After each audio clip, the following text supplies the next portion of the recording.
It's a nice reminder to all of us, right? All of your data is always being recorded. Yeah. News flash for those of us living in the United States.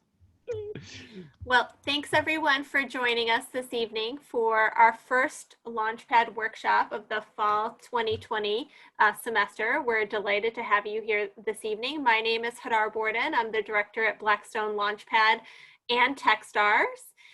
It's a great honor to have you here as part of Startup Week. Hopefully you've joined us at one or more of our events. And of course, tomorrow is the grand finale with our Panache finals competition that is a live virtual event, and it's not too late to register. It'll be from 2 to 4, so if you have class, you're welcome to pop in and out as your schedule allows.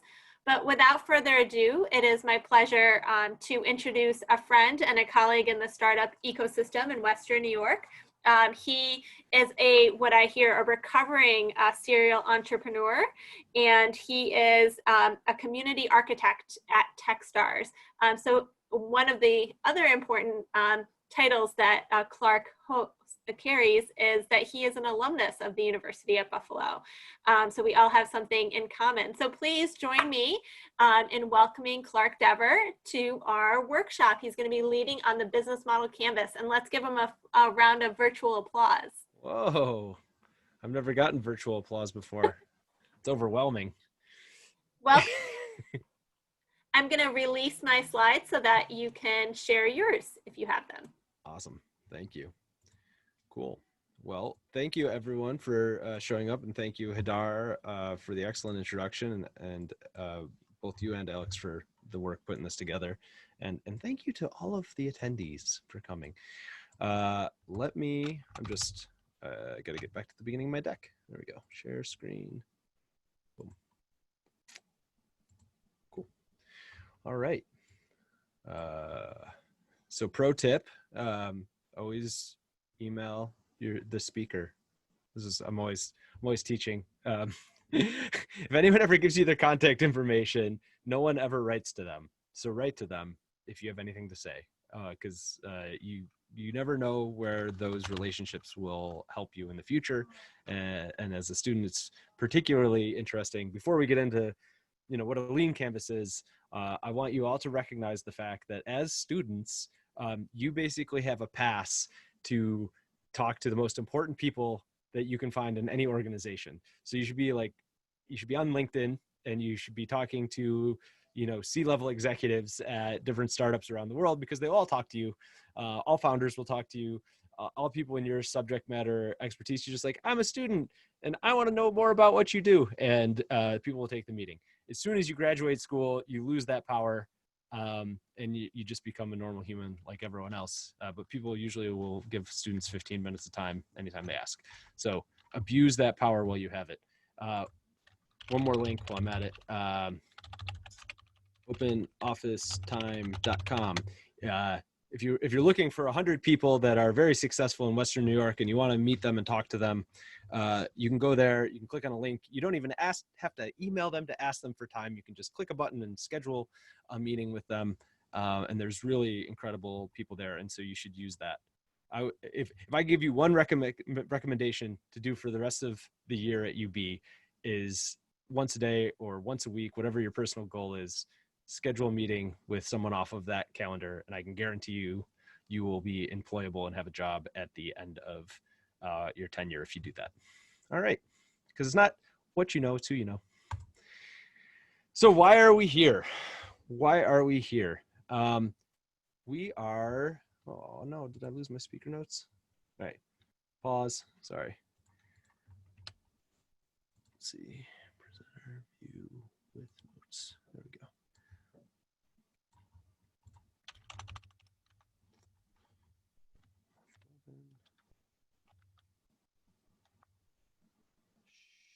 Screen share.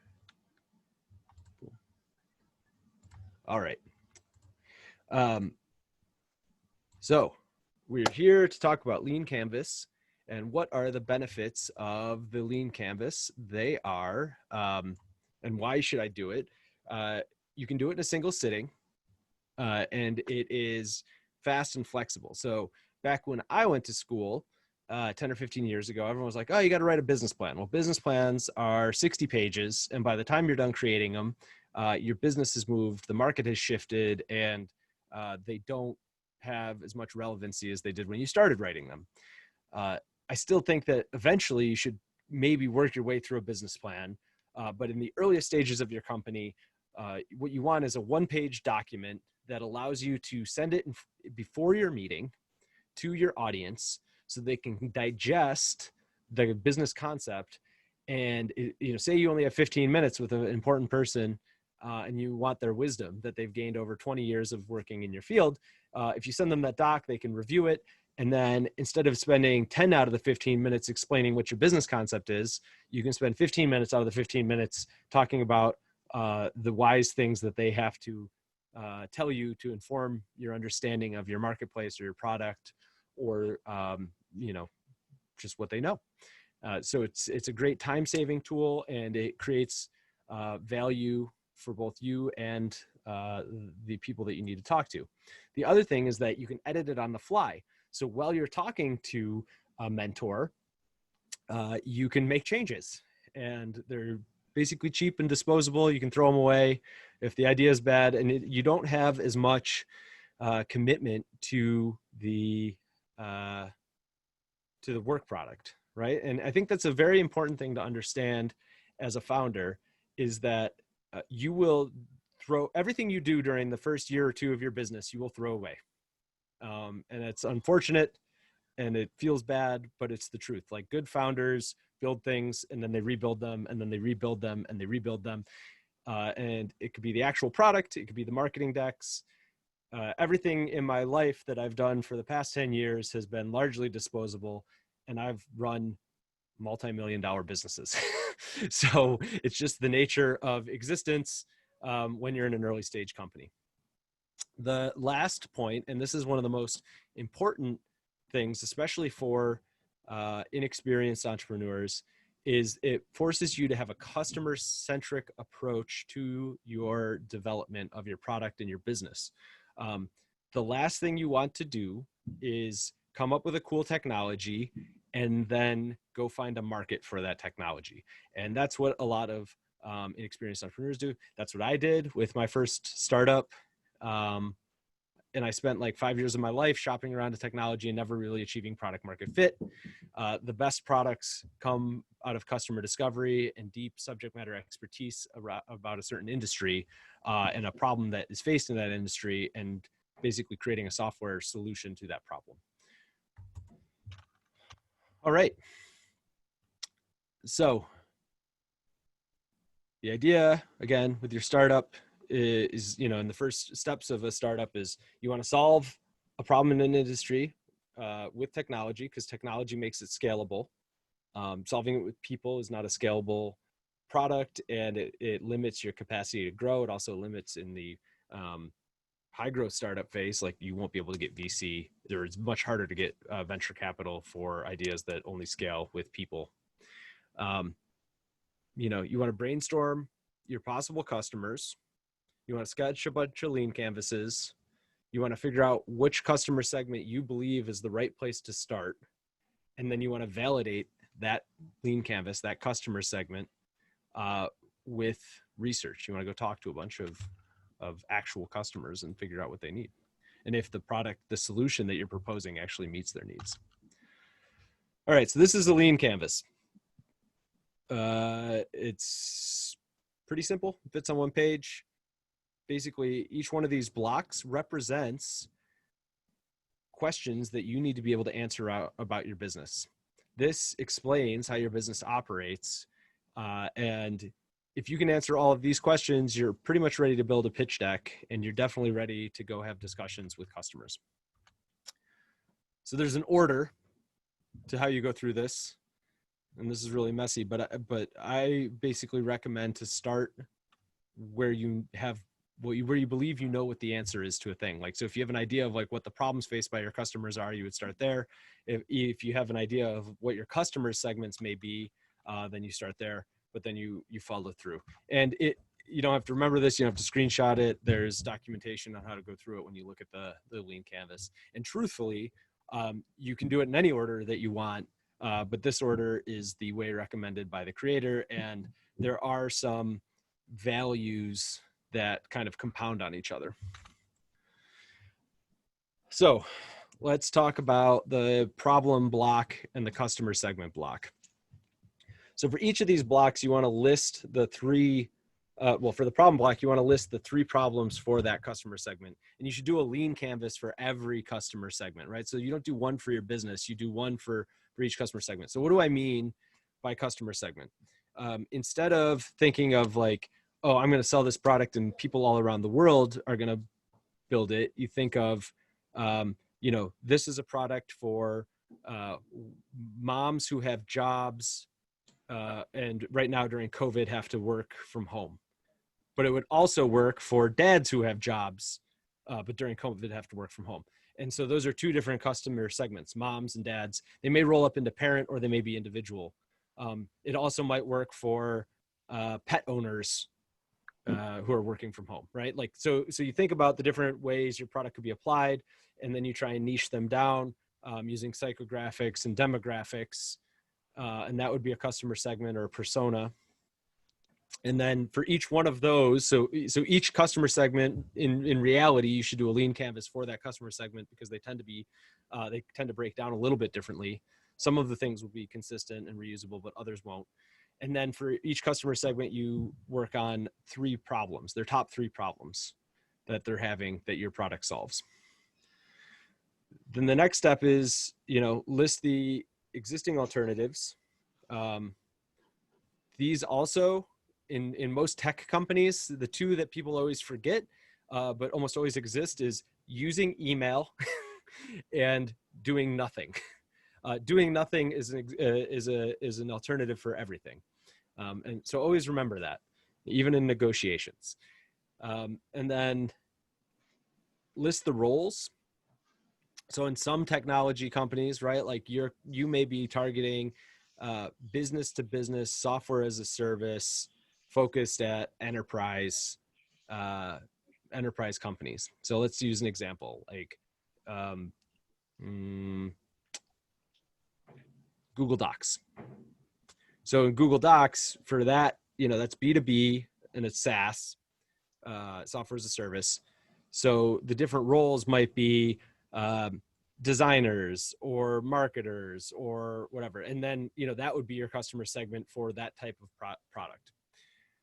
And then lastly, like not all, even within a segment, there's a curve, there's an adoption curve. There's people who are early adopters who take risks and try new things because they like new tools and they like to play with them. And then there's a whole series of latter adopters that eventually, drop off again into laggards, which are the last people to adopt. So there's kind of a bell adoption curve. So when you're thinking about your customer segment, again, you may niche down, like, again, if we're using Google Docs and we're talking about B2B SaaS, your early adopters are probably founders of other startups. And then the laggard adopters would be enterprise businesses and government. Like there's still a ton of government customers that only use Microsoft stuff because of XYZ. So anyways, that's that. Let's talk about unique value proposition. So first thing is to understand what a high value concept or high level concept is. A high level concept is the one sentence description of your product. And I find that this is either the easiest thing to do or the hardest thing to do. So I work with a company in Buffalo called Braid Babes. And what they are is mobile hair braiders. They come to you, they braid your hair.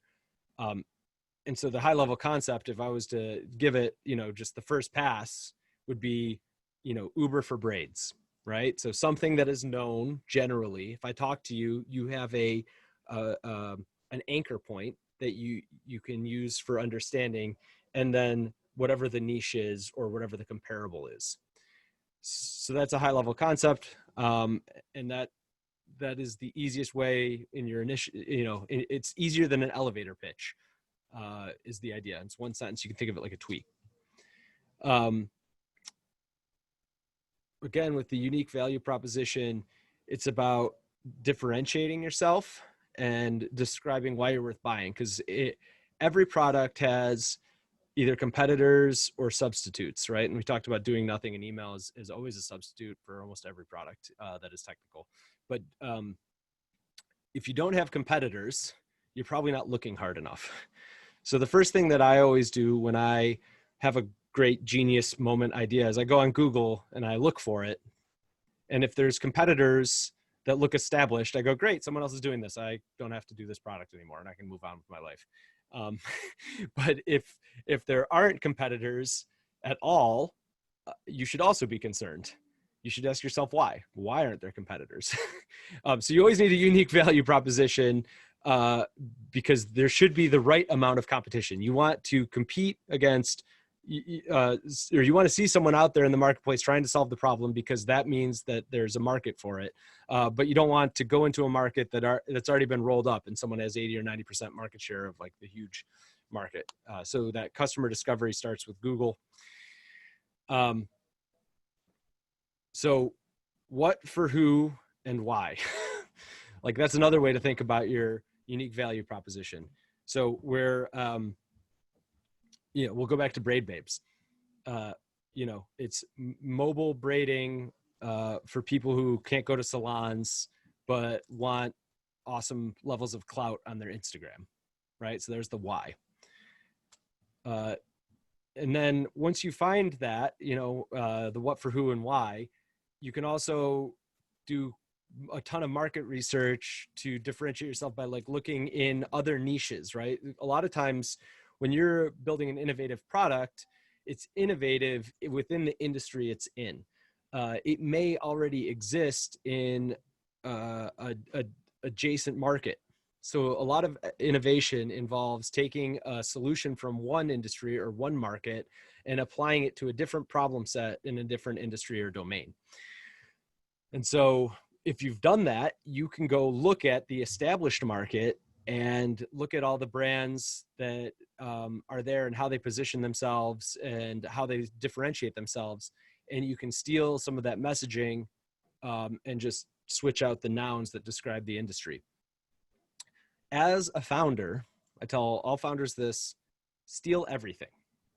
Like, it's counter to what you've been taught for the last 15, 20 years of your life because of academic dishonesty and plagiarism. But like in the marketplace, you don't have time or resources to invent things, especially when you're first starting out as a early stage entrepreneur.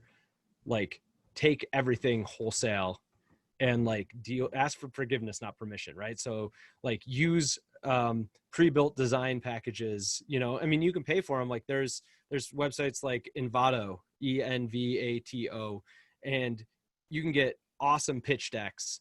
And for $20 a month, you have like unlimited access to all these design assets. You can go look at competitors' websites and look at how they position themselves. You can look at the words they use, the copy, and like go as close to copying and pasting and dropping on your website as you feel comfortable. And only make slight alterations, because the point of the whole thing is to sell product, not to build pretty things. And so if like your mindset at the get-go is like, how can I do this faster, cheaper than anyone else? So, steal everything, including, how you position yourself by looking in other industries. All right. So the solution, we look at our top 3 problems, and your top 3 features that you mark in the solutions should solve those top 3 problems. Pretty simple. But this is it, right? We have a customer-centric viewpoint. Our customers have these problems. Our features they have these 3 major problems prioritized, and our features solve all of them. Channels. So if you're not familiar with channels are all the different ways you can sell things. So I can sell them on Amazon. I can sell it on Shopify. I can sell it at the farmer's market. I can sell it in retail stores.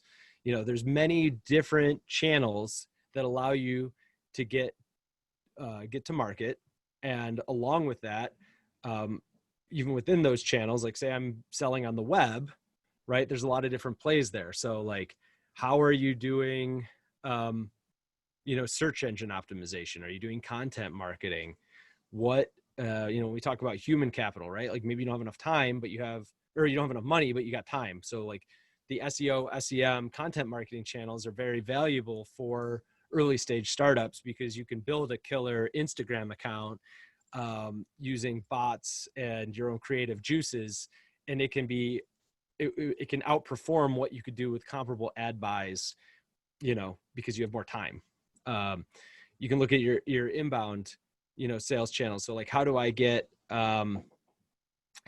people to come into my website, right? And what are the value propositions I have to get them to engage with my brand? So examples would be like a webinar or blog posts, or white papers. Excuse me. So, webinars are a great tool to put a face to your company and have direct access to your customers to learn more about the problems they have so that you can build a better product. When we talk about outbound, trade shows, cold calling, like I mine LinkedIn horrendously. Like you should get really good at using LinkedIn to access people. Like if you develop one skill that will carry you the rest of your entrepreneurial career. We already talked about, using your student card to access top leaders, but you can go into LinkedIn and you can click on a company, and then in the left-hand rail, you can click on people, and you can type in the search box, everyone at Facebook who went to UB, right? Using, I search Facebook, I click on the people tab, I go to the search box, I type University of Buffalo, and now it filters down to the 100 employees that at one point went to UB. Now you have a relationship with all those people. You can reach out and you say, I'm a student. You had the same alma mater. Can I get 15 minutes? You want a job at Facebook? That's how you get a job at Facebook, because going through the front door is a lot harder than getting a warm introduction to a hiring manager. So anyways, bringing it back to the lean canvas, what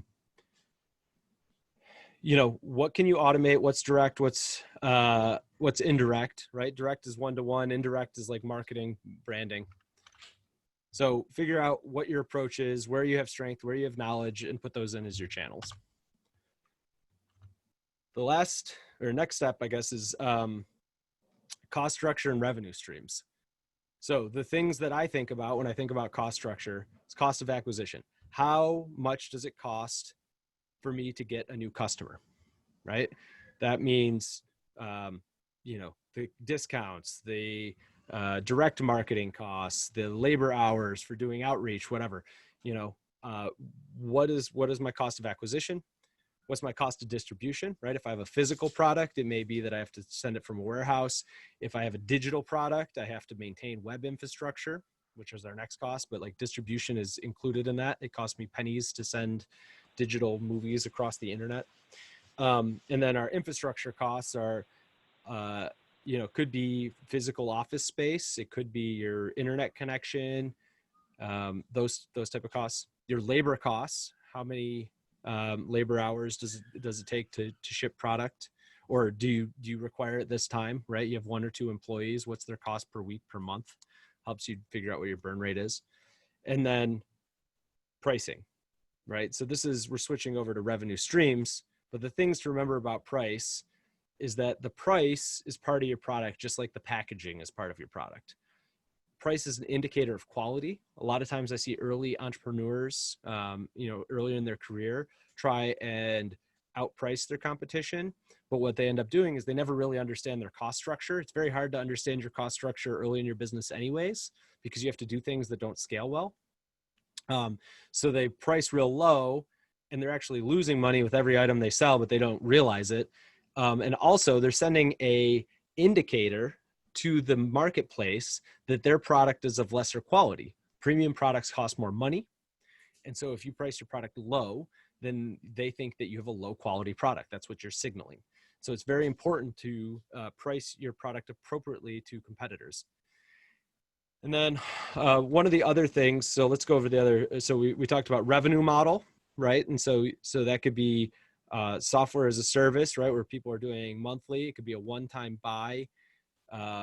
There's lots of different revenue models. Like we had one of my companies, we had financing for our product. So we had a flat fee for the cost of, or we sold people on the service contract and we gave them the product And we just made them sign a service contract that was long enough to pay for the product. And then anything outside of that service contract was basically profit for us. So there's lots of different ways that you can slice and dice your revenue model on a new business.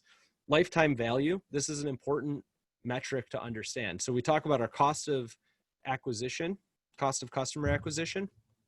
The lifetime value is the opposite of that. So once you get a customer, what is their value over the lifetime that they're your customer? Because all customers churn out eventually. So from the day they start buying from you to the day they stop buying from you, how much revenue do you collect? If your lifetime value is less than your cost of acquisition, you're going to go out of business. If your lifetime value is more than your cost of acquisition, you're going to make money. It's pretty much that simple. So it's very important to know. And then we can talk about, what's your revenue, right? Your revenue is like your total income. I said I ran $1 million businesses. Okay. I was selling $5 million a year. That was my revenue. But what was my gross margin, right? Like, so my gross margin is the cost to deliver the product minus the revenue that I've received minus the cost to, deliver the product.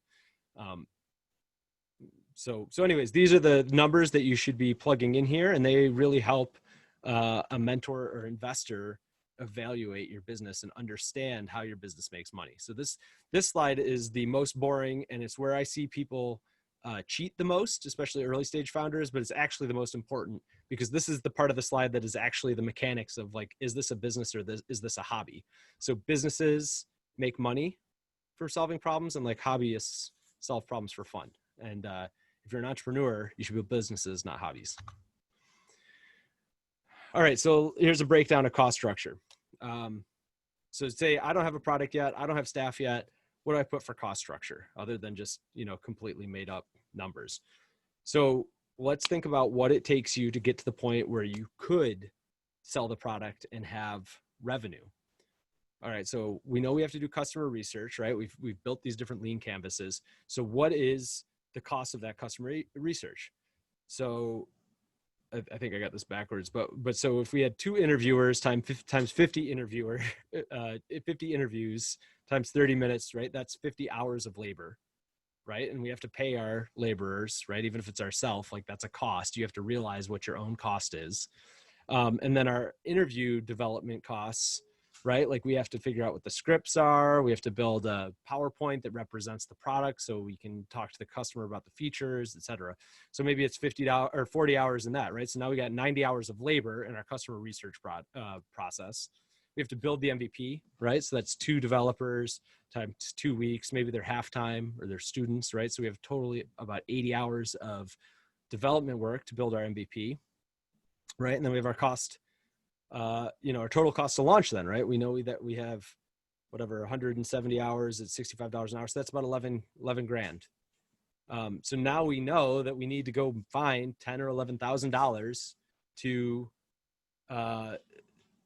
oh yeah, what's the MVP? We'll go back to that. Sorry, good question. Stop the use of jargon. So anyways, we know what our cost to launch is, and that allows us to realize how much money we have to go find in our couch cushions to get this out the door, or what we have to beg and borrow from people to get this out the door. Even if we don't actually have to assume some of those costs and we can donate in our time, we should know what our time's worth.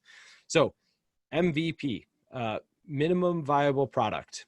So this is the most stripped down version of a thing that someone would pay you for. Like you have something that solves their problem. What is the smallest amount of work and capability and features that you can actually sell to them where they'll be willing to buy it? And this is the goal of all startups. Like early novice entrepreneurs tend to think like huge platform, big picture, whatever, not realizing the cost and time and money to get there. And if you were to build all of that before you engage with your customers, before you go into contact, you're really just wasting a ton of time and resources on a good idea. Because your customer is going to, the first time you take anything to your customer, they're going to use it in a way you didn't expect, tell you what they hate about it, and hopefully tell you what they wish it did. And your job as a founder is to make the thing do what they wish it did, right? Like adjust your product. And that's why I said, like, for the first 2 or 3 years of your company, everything you build is throwaway. Every time, hopefully, you're throwing away less and less, or you're getting closer and closer, you're building a better, more scalable product, but everything is throwaway. And so when we're talking about building an MVP, it's like, just build a very, very small thing. And most of the time, if you're good, it can all just be smoke and mirrors. Like, you should go sell things when they're still almost ideas. Like, if you wait until you're not embarrassed to sell something, then you waited like too long, right? Like, if you're not embarrassed of the first thing someone paid you money for, you should have shipped earlier. Like, that's kind of the rule of thumb. Because again, you want to get in contact with the customer, you want to get feedback on your product so that you can make those changes and make what you think they want and what they really want and what the feature sets are aligned. So, and then, so I said the word burn rate. So burn rate is your total cost month over month to stay in business, right? Because if you're out of cash, right, that's the number one cause of death of startups, is being OOC, out of cash. That means you can't make payroll. You can't pay the people you owe money to for your infrastructure costs or your products or whatever. We refer to that colloquially in the startup community as your burn rate. So number 4, this ongoing people costs, is your burn rate, right? So if I have 4 people working 10 hours a week at $65 an hour, it costs me almost $11,000 a month to keep the lights on. And that's without any infrastructure costs. That's saying, hey, we're all virtual. We all work from our house. We just pay ourselves for our time. So going back to the revenue streams, we talked a little bit about monthly recurring revenue. So we'll go talk about Braid Babes again. So Emily has basically 3 products that she sells at Braid Babes. The first is a B2B product. She goes to a store and she says, hey, do you want to increase foot traffic? And they go, yeah. And they're like, okay, well, for X dollars, we will do a braid bar for 2 hours. And people will be out in front and there'll be energy and it's cool and they get their hair done and then they feel good. And some of that feel good gets associated with your brand. And, oh, wasn't that cool? Now they have a story to tell about, hey, I went to brand X today and out front and I got my hair done. Doesn't look awesome, right? And they just mentioned brand X to someone else and you get cool points. So that's one product. And this is part of a funnel. We call it a value ladder. So at that point, the customer, the user, the person who got their hair braided didn't pay anything. The business paid that cost. And so that was awesome because they got a fixed chunk of revenue, but the real value in that is hopefully they convert a percentage of the people that got their hair braided to book another appointment in their own home, right? So they're going from, as a customer, their lifetime value went from $0, people who just got braided and walked away, to someone who's now gotten a braid at home, which is like $50. And then the last thing, so we have the one-time buy model there, that's A. And then the last thing she has is she has a product called Braid Bay, which is like before everybody else or something like that. And if you get, or before anybody else, and that is a subscription model where you get priority booking, and for a flat fee every month, you get 2 hair appointments plus a discount on future ones or whatever. But that becomes recurring revenue, right? Like, and that also increases the lifetime value of that customer, because now you're not depending on remarketing them to get those individual buys. Now they're signed up to pay you for 2 hair appointments every month, whether they use them or not. So when we talk about revenue model, like, that is an interesting one, because it kind of shows this progression up a value ladder where you go from a $0 customer to a $50 customer, with at that point, you probably have a lifetime value of 150 or $300 because you're going to book 3 to 6 times before you churn out, to someone who's paying $100 a month. And the likelihood of them canceling goes down, or the time period before they churn out goes down. So anyways, a good goal, right, is to have the lifetime value be at least 3 times your cost of acquisition. Like, that's a good rule of thumb. So if you're doing this math and it does not equate to that, you're going to have trouble raising capital. And so you need to continue to iterate on your model and try and figure out novel ways to get that lifetime value higher. So here's, again, another breakdown. For software as a service, how many paying customers does it take to get you to the point at which you can cover your burn rate, right? And this is why everyone loves SaaS models, because the number of customers is it can be less, right? And so if you look at this math, that kind of breaks it down.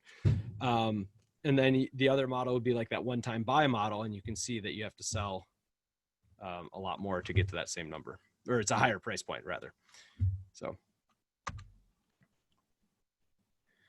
key metrics. Every startup should really focus on one metric, because you only have so much resources between time and money. And so when we talk about key metrics, it is what is the one metric that rules them all, right? Like that really drives the business forward. And in software businesses, most software businesses at this point are SaaS businesses. The key metric is user growth, right? And that's what VCs look at. They would rather, because venture capital, the deal that you're making when you take venture capital is that you're growing at all costs, and that you will achieve market domination and then start to monetize. The reason you're taking venture capital is because you realize that you're going to continually lose money at the cost, or so at the cost of losing money, you're going to be able to grow much faster, right? So you're asking people for their money so that you can lose it for a certain amount of time to achieve market domination, and then your business model turns on, or gets your prices go up because now you have a monopoly position, and now you're supremely profitable, and you're very hard to unseat because you have won the market and you have all this brand recognition. But there's other metrics, and depending on where you are and what your positioning is and what your goals, maybe you're not doing VC, maybe you're bootstrapping this business. It may be you're trying to increase the lifetime value of your customer, right? Like that's a great metric to drive. Monthly active users. Are you retaining your users month for month? Growth doesn't mean much if you don't increase your MAU, your monthly active users. Yeah, so that's that. If you have any questions on key metrics, but in general, like the Techstars mindset is figure out what your one metric is, and then stick to that for a quarter or 6 months and just drive that, and then reevaluate if that's the most important metric for your business, because there's a cost to focusing on other metrics, and you tend to be less effective than if you just pick the one. And usually this is the truth. When in doubt, sell. Number of customers, total revenue. Like revenue is a great goal coming out of the gates when you're a founder, because it's very hard. I can almost say with certainty, you will not be able to raise capital outside of winning grants from competitions if you do not have revenue.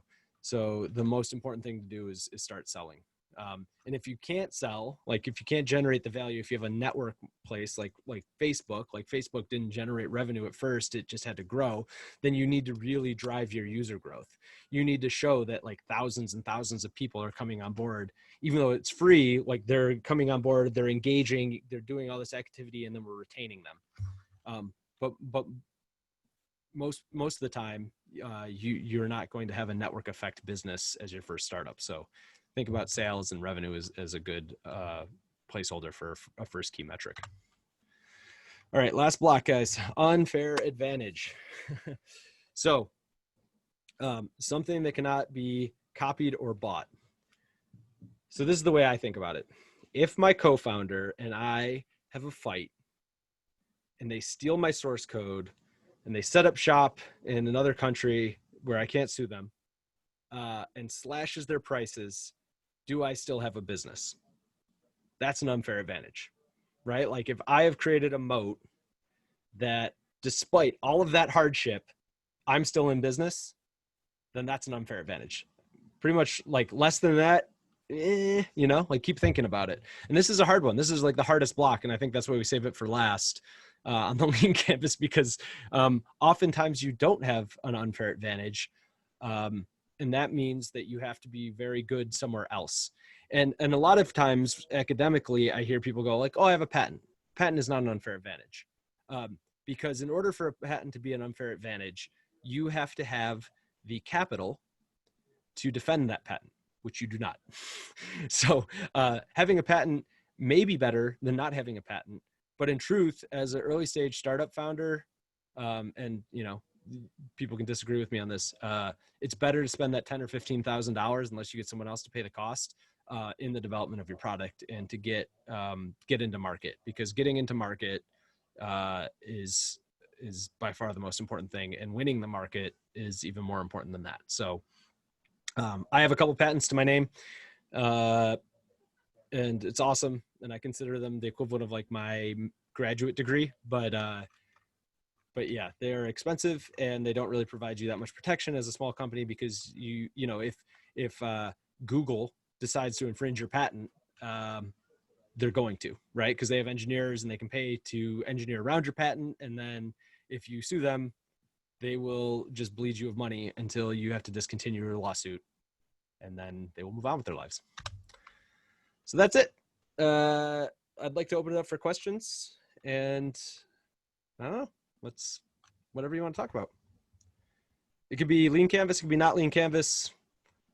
I know a little bit about a lot, so I'm happy to share it. I have a question. Yeah. So you're talking about cost structures, and I know you said a network effect business wouldn't necessarily be somebody's first startup, but how would you measure a network effect business's cost structure if, like, the only way the business starts making money if there's a lot of people, and the people that you're getting are not paying customers? Okay. So it's not let's put it this way. It can be your first business. It's going to be harder, right? Like, and that's fine. Like, hard things get done. If it's a network effect business, then venture capital is probably your path forward, right? And so you have to learn that game, right? Like, and so when we talk about just cost structure from a lean canvas standpoint, it's going to be your infrastructure costs, it's going to be your marketing costs, your advertising costs, your like social media influencer buys, things like that, right? Like all of these, and your development costs, right? It's like development, infrastructure, and then like all the things marketing and advertising to bring users onto that platform to get that network effect going. And so your KPI on that, your key indicator of your success is user growth and monthly active users. And those metrics, if you can get the right curve on that, right? If you can get the exponential growth, just like, unfortunately, like we're all very familiar with COVID, right? So like for every user you get 1.1 users, then you go to a bajillion. And if for every user you get 0.9, you go out of business, right? Like that's the network effect game. So if you can show that exponential curve, then maybe you can go get VC, right? And so in the interim, you just beg, borrow, steal. You apply to every incubator. You win every startup competition you can, every hackathon you can. You trying to get into an accelerator, that'll give you money and give you those networks. Like that's the game. And then coming out of an accelerator, right, you raise your Series A from a big institutional, and this is a thing that I'm going to dive a little deeper on. If you're not familiar with the VC game, like the reason that maybe you've heard of Sequoia or Andreessen Horowitz or any of these companies is because if you get money from them, if they lead your round, you are more likely to get the next round, and you are more likely to get better talent, right? And so it's not just any money, right? It's like certain money has different pedigree, and if you raise from them, you're going to get better talent, which is going to give you a better product, and there's all these synergies that happen. And so that's the game. And that's why, strategically, when you play this, if you're doing a network effect company, it's like, I have to go through an accelerator because then I'm going to get the YC or the 500 startups or the Techstars stamp on my startup, which is going to help me raise that round from that major player. And that's what, so you have to get smart on the like meta game of the venture capital path if you're going to go that way. And the way you do that is through the thing I've been talking about the whole time, is like, go talk to people who have done it, go find mentors that do it. And truthfully, like, and this is no offense to, anyone who's not a founder, but like reading about it is totally different than doing it. And so you want to find someone who has done it recently, because the game is always changing. Thank you. Yeah. You're welcome. Come on, folks. It's at your fingertips. What kind of questions you got? Stump me. Hello. I was wondering, so like with different like areas within like business and everything, do you think quality trumps like quantity of like how much you want to like sell? Depends, right? So it's all about positioning, right? And are you talking about, so let me flip the question on you. Are you talking Okay. about quality of your product or quality of your customers? I think the quality of my like customers basically. So there's this concept that you hear about in B school called the wheel of retail. So many companies start off as low cost, low quality companies, and then like as they grow sales volume, it enables investment that allows them to improve their product and improve their customer base, right? Like and go upstream. So it depends if you're building a tangible good and how much money you have. But generally, and this is my personal bias, is low quality customers are high cost customers, right? You may save some money on the cost of acquisition, but your customer support, your returns, all of these things are much higher. So my argument is, and this is again just personal brand. Like I go for the luxury price point customers, the enterprise businesses, because you can get, you have to sell fewer things to get the same amount of money, and they care less about the money they spent. So if they don't like it, like they don't try and get a refund, they just move on with their lives. But with that, the caveat on that is you have to like actively pursue them to get good feedback on your product. Whereas if you go to someone maybe has less money, like a college student per se, they're going to complain, and complaints are valuable, right? Like when you're building your product, you want to hear the complaints. And so the thing that they bitch about is the thing that you should consider fixing. Just because one person says it doesn't make it true, but if you hear a trend of people bitching about that one thing, that one feature of your product or that bug in your product, then go fix that, prioritize it. So I don't know if I answered your question head on, but that's the way I think about it, is like higher price customers are less hassle, lower price customers give you more feedback. And eventually, if you're a lower price customer target market, you want to move up as high as you can, but still maintaining the biggest breadth, because it's supply and demand curve. Your pricing dictates who can buy it. So like right now, to circle back, like my product, I'm the senior product manager for ecosystem development for Techstars globally. Well, we sold that product to New York State for Buffalo for $1.3 million a year.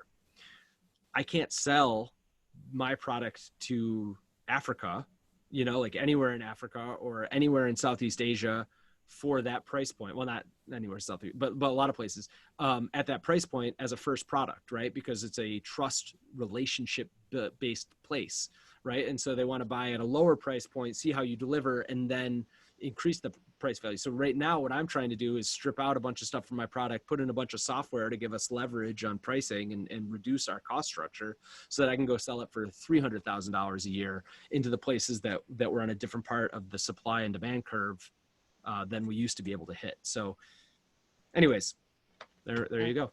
Thank you. Ram, I see you listening. You're there. What do you got? Hey, Clark, I have a question if nobody else does. Oh, Ram, you unmuted. Go ahead. You go first. I apologize if you said this in the beginning, but what is the difference between business model canvas and lean canvas? Like, how do you? I don't know. I'd have to look at them side by side. At some point in my career, I started using the lean canvas, and then I just never stopped. So. Got it. Fair enough. I wish I had a better answer for you. Lean is sexy. It's all about fast and cheap and disposable.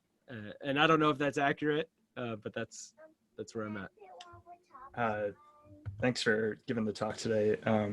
The question I guess I have is, at what point do you know you have a minimal viable product?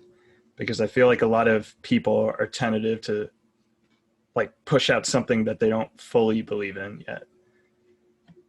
At that moment, the minute you go, can I sell this? I don't know. That's when you go and sell it. literally. Like, I'll just keep hammering on that point. Like, if you are proud of the thing that you sold, you waited too long to sell it. And you should do things that don't scale. And this is another thing that, that isn't just a trope. Like,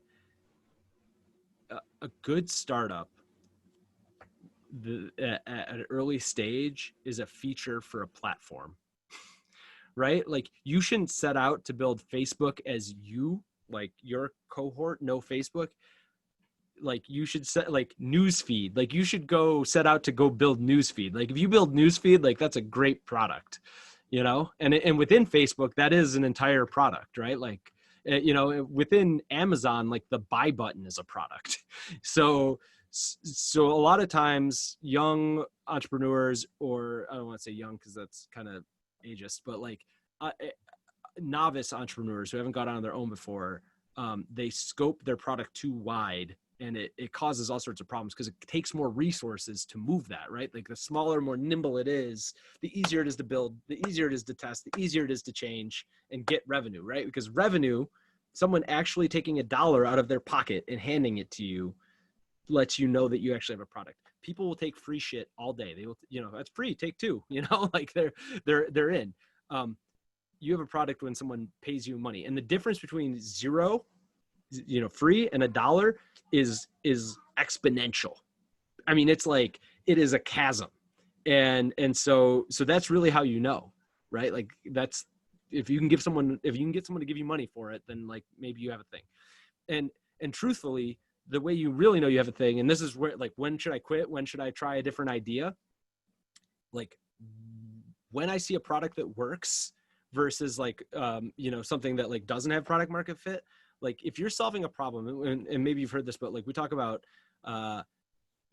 taking like aspirin versus vitamins, right? So like, I'll give you $1 for an aspirin if I have a headache. It's much harder for me to give you $1 for a vitamin because it's a perceived value in the future that I have to believe. I have to believe in the concept of vitamins in order to, so like, good startups are the size of a feature on a platform, and they are an aspirin, right? Like, someone has real pain around a problem in their life. And if you give them just hope for a better solution, they will give you money, right? Because every day they hate that part of their job. And so if you make it, so for instance, like, and this is when you see it, like, when you have it, is like, they start telling their friends, yo, you got to try this. So I have, I use a software called Bridge, and Bridge just manages introductions between people. So I am a super connector. I've spent hundreds of hours of my life writing introduction emails.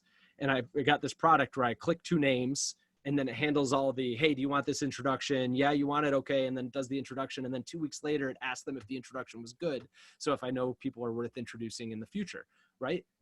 I have onboarded somewhere between 10 and 30 customers onto their platform. So that's that whole, like, do you have exponential growth, right?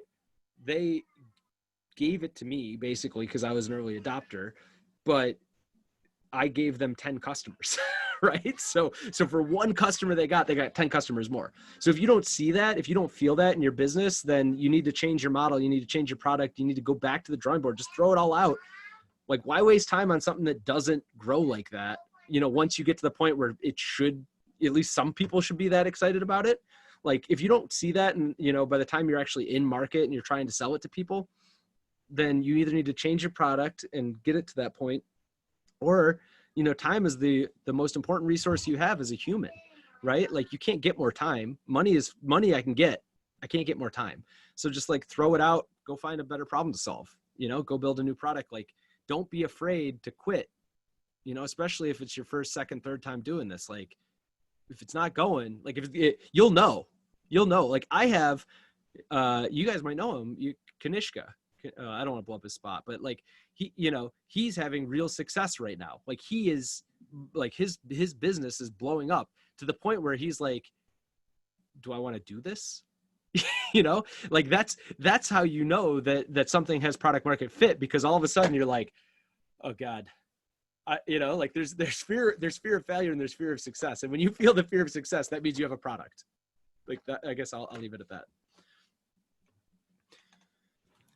Awesome. Well, this has been great, and just want to be respectful of your time, Clark. Thank you so much for sharing your expertise and all those. I have a question too, if that's okay. Yeah. I'll chill for, unless you need the Zoom. Hadar, do you need the Zoom for something else? We're good. I'll let Tom ask his question. Okay. Cool. Okay, all right. Thank you, Hadar. This question is kind of all over the place.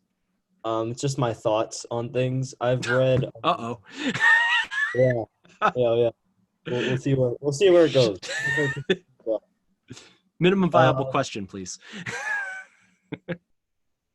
I've read both the 0 to 1, and I haven't read the Lean Startup, but I've read the Lean Product Playbook. And what I've kind of observed, and I don't know if this is necessarily true, is that companies that are startups that follow the Lean Startup method are typically smaller. They're typically more short-term, and they kind of like, you build it and then you sell it. Whereas, let's say what Peter Thiel calls a 0 to 1 are like the really, really big companies, Google and Facebook, that invent something completely new. Do you think a lot of those big like mega cap companies use the Lean Startup method? Or is that more like a small company thing? This is a completely academic question. Just go build a thing. Doesn't matter the tools you use, right? Like Peter Thiel's book 0 to 1 is about strategy, right? It's not about execution. Lean Startup is about execution. It's a tactical book. Do this, get out the door, right? So pick a framework, run at it. The market will tell you, and like, I think Peter's book is incredible and everyone here should read it, especially if you're thinking about a startup, but also like to go to $1 billion to be a unicorn, like you're not actually going to get maybe if you get there, right? Like the bigger your goal, the less chance of you getting there, right? So right now your goal should be like, get $1. Who here has made $1 with their business, right? Like, okay, I have. Has anyone else here made $1? Okay, that's your first goal. Like go make $1 with your business and then worry about $1 billion later, And like, I'm not trying to be dismissive, Tom. I'm just saying like, doesn't matter, right? Like, like you will learn more building a small thing well, and then use that learning to go build a slightly larger thing, the next time. And if you, and then go build the network effect thing. I mean, if you really think you have it, like then build the network thing now. Here's my bottom line. And then we'll wrap it up because Hadar wants to go spend time with her kids. And I do too, because I love my kids. And I have another talk at 8 that I haven't built my slide deck for. So the thing that I would tell you, and everyone on this, and every founder you ever meet, if there's anything else you can do with your life other than go do a startup, you should do it. Like if you do not wake up in the middle of the night going like, why doesn't this exist? Why doesn't it exist? How come I can't? Then like, go get a job. Like you will earn the same amount. Like on average, if you take a serial entrepreneur and you take someone who went in and took the corporate ladder, like they will have the same net worth at their death, right? They will not have the same life experience. It is very hard. It is one of the hardest things I've ever done. And I've run marathons and I do jujitsu and I get choked out all the time. And I've had kids and I'm a parent. Building a company is one of the hardest things you can do. So if you can not build a company, save yourself the effort. All right, I'm done. Thanks. Well, thanks so much, Clark. Would you all join me in offering Clark a virtual round of applause? Thanks. I'm going to even go as far as celebrate here. I just clapped myself. Thumbs up, everyone. So thanks all for joining us. And don't forget, tomorrow is the finale of Startup Week with Panache between 2 and 4 p.m. You can join the entire session or in between classes. But if you want to see teams that have given, I'd say about 9 months, if not longer, to really developing an idea, it'll be tomorrow. And it looks like Alex just dropped the link to register in the chat box. Thanks so much and have a wonderful evening all. Cheers. Thank you so much for hosting me. Thanks, Bye. Clark.